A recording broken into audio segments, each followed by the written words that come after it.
Host क्या होता है। हेलो दोस्तों, मैं आपका होस्ट विवेक दीक्षित बोल रहा हूँ, होस्ट और दोस्त।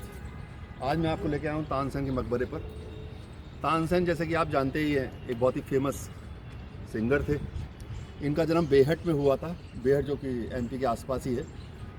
ये 16वीं शताब्दी के आसपास की बात है, अकबर के टाइम की बात है। इनका बचपन से संगीत में बहुत शौक था और इनके जो प्रारंभिक गुरु थे वो थे गुरु हरिदास। वहाँ उनसे उन्होंने पूरी अपनी संगीत की शिक्षा ली। उसके बाद उन्होंने रीवा में बांधवगढ़ के पास जो राजा थे, राजा रामचंद्र, उनके यहाँ गायन का कार्य चालू किया। धीरे धीरे उनकी ख्याति बढ़ी। इनका बचपन का नाम रामतनु पांडे था, जो बाद में उनका बचपन का नाम रामतनु पांडे था और जो बाद में अताउल्ला खान गौसी हो गया। धीरे धीरे उनकी ख्याति और बढ़ी और वो अकबर तक उनकी ख्याति पहुंची। तो अकबर ने उनको अपने आगरा के दरबार में बुलवाया और वहाँ पर उनको अपॉइंट कर लिया। वो अकबर के 9 रत्नों में से थे, जैसा कि आप लोग जानते ही हैं, है ना। अब हम ये जो अपने पीछे देख रहे हैं, ये मोहम्मद गौस का मकबरा है, जो इनके गुरु थे। हरिदास जी के बाद ये इनके गुरु थे। और अब मैं आपको इसका राउंड लगाता हूँ और बची हुई घटनाएं बताता हूँ। दोस्तों, अब मैं आपको ले आया हूँ मोहम्मद गौस के मकबरे के पास। ये जैसा कि मैंने आपको पहले बताया था, ये तानसेन के गुरु थे हरिदास जी के बाद, और इन्होंने इनको काफ़ी प्रोत्साहित किया।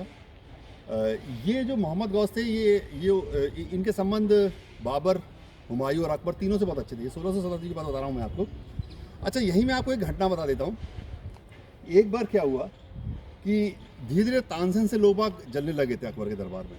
तो उन्होंने एक दिन सोचा कि क्यों ना ऐसा किया जाए कि अकबर को ये बताया जाए कि सर, इनसे राग दीपक जो है वो गवाइए। तानसेन इस बात को जानते थे, यदि मैं राग दीपक गाया तो मेरे शरीर की गर्मी बढ़ेगी, और गर्मी बढ़ेगी तो मैं जल भी सकता हूँ। और वो काफ़ी चिंतित थे इस बात को लेकर, क्योंकि एक तरफ तो अकबर की इच्छा थी और दूसरी तरफ शरीर की बात थी। फिर उनको एकदम से एक युक्ति सूझी कि उन्होंने अपनी बेटी जो सरस्वती, जिनका नाम था, और उसकी सहेली रूपवती, दोनों से बोला कि जब मैं राग दीपक गाऊँ तब तुम लोग राग मेघ मल्हार गाना। उससे क्या होगा, दीपक से जो गर्मी, राग दीपक से जो मेरे शरीर में गर्मी बढ़ेगी, वो राग मेघ मल्हार से, क्योंकि बादल और ठंडक से कारण वो दब जाएगी। और ऐसा ही हुआ। जब तानसेन ने गाना चालू किया राग दीप मल्हार, तो उनकी जो बेटियां थी, उन्होंने, और बेटी और उनकी सहेली जो थी, उन्होंने वो गाया राग मेघ मल्हार। और इससे वो टेम्परेचर, आप कह सकते हैं आज की भाषा में, वो मैच कर गया और इस तरह से उनकी जान बच गई और अकबर की ख्वाहिश भी पूरी हो गई। अब मैं अपने नवीन जी, मेरे फोटोग्राफर, में इनको रिक्वेस्ट करना चाहता हूँ कि थोड़ा सा इनके जो तानसेन के शिष्य के आसपास कब्रें हैं, थोड़ा सा ये दिखा दें, फिर हम उसका तानसेन की कब्र पे चलेंगे। नवीन जी जरा दिखा दें, गौस जी के बाद इधर पूरा, ये पूरा दिखा दें। धीरे धीरे कैमरा, धीरे, स्लोली। हाँ,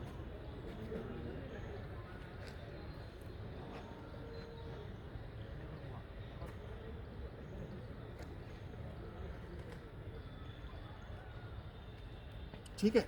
अब हम चलते हैं तानसेन की कब्र के पास। हेलो दोस्तों, अब मैं आपको ले आया हूँ तानसेन जी की कब्र के पास। नवीन जी दिखाइए तानसेन जी की कब्र। और यहाँ मेरे को एक घटना और याद आ रही है कि जब अकबर को ये मालूम पड़ा कि तानसेन जी तो इतना अच्छा गाते थे, उनके जो गुरु हैं हरिदास जी, वो तो और भी अच्छा गाते होंगे, तो उन्होंने इच्छा जाहिर करी कि मैं हरिदास जी का भी गाना सुनना चाहता हूँ। ये इच्छा लेकर तानसेन जी हरिदास जी के पास पहुंचे, तो हरिदास जी ने कहा मैं किसी के यहाँ जाता नहीं हूँ, ठीक है, और मैं गाता भी हूँ। तब तानसेन बड़े चिंतित हुए, वही वाली दुविधा हो गई कि एक तो अकबर की ख्वाहिश पूरी करनी थी और दूसरे तरफ हरिदास जी का अपना एक प्रण था। उन्होंने फिर एक युक्ति लाई। उन्होंने कहा कि ऐसा करते हैं कि उन्होंने अकबर को बोला, देखिए सर, आप मेरे संग छुप के चलिए। तो अकबर इसके लिए तैयार हो गया। फिर तानसेन जी ने क्या किया, हरिदास जी के सामने जाकर गलत तरीके से गाना चालू कर दिया। उनको मालूम था जब वो गलत तरीके से गाएंगे तो हरिदास जी को करेक्शन कराने की जरूर गाएंगे, और वही हुआ। तानसेन जी ने गलत तरह से गाना गाया, हरिदास जी ने उसका करेक्शन किया और अच्छी तरीके से गाना गाया, वो अकबर ने सुन लिया। तो ये भी एक इंसिडेंस है, ठीक है। उनको 20 दिन, इनका देहांत तानसेन जी का दिल्ली में हुआ था, ऐसा यहाँ के हमारे गाइड बता रहे हैं, और 20 दिन लगभग उनको दिल्ली से लाने में लगे थे। बगल में ही उनके बेटे की कब्र भी आप शायद देख पा रहे हो, जो कि राग तोड़ी के लिए बहुत फेमस थे। आइए नवीन जी, थोड़ा देर आइए। ये तानसेन जी की कब्र हो गई, और ये उनके बेटे की कब्र, जो कि राग तोड़ी के लिए बहुत फेमस थे। ठीक है, अब आइए। और अब मैं आपको लेके जा रहा हूँ, काफ़ी लोग कहते हैं कि जो भी लोग इस कब्र को छूते हैं उनका गायन बहुत अच्छा हो जाता है, तो ये काम मैं भी करता हूँ। और साथ में एक पेड़ पे भी आपको ले चलता हूँ जिसकी पत्तियाँ खाने से ऐसी मान्यता है कि आवाज़ बहुत अच्छी हो जाती है। ठीक। और दोस्तों, जैसे मैंने आपसे बोला था कि ऐसी मान्यता है कि तानसेन जी की कब्र को टच करने से आवाज़ अच्छी हो जाती है, तो यही काम मैं भी करने जा रहा हूँ। 1 मिनट मेरे साथ रहिए।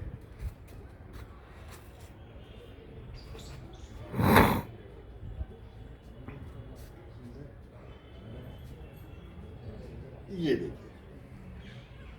धन्यवाद आप लोगों का।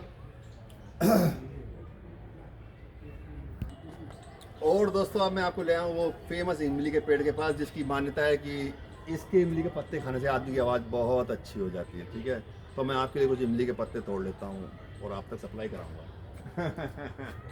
ये देखिए, आप देख रहे हैं नीचे के सारे पत्ते तो लोगों ने तोड़ लिए हैं, तो मैं कोशिश करता हूँ।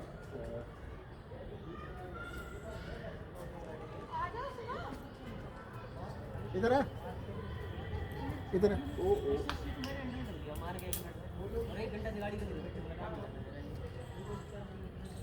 इसको ऐसे झाँको, रखो से।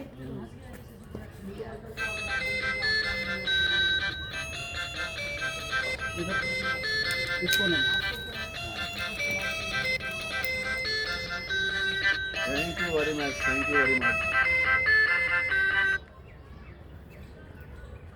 तो दोस्तों, ये थी पूरी तानसेन मकबरे की यात्रा। शायद आपको पसंद आई होगी। अगर इसको पसंद आई हो तो आप मेरे को लाइक, कमेंट और फॉलो जरूर कीजिए।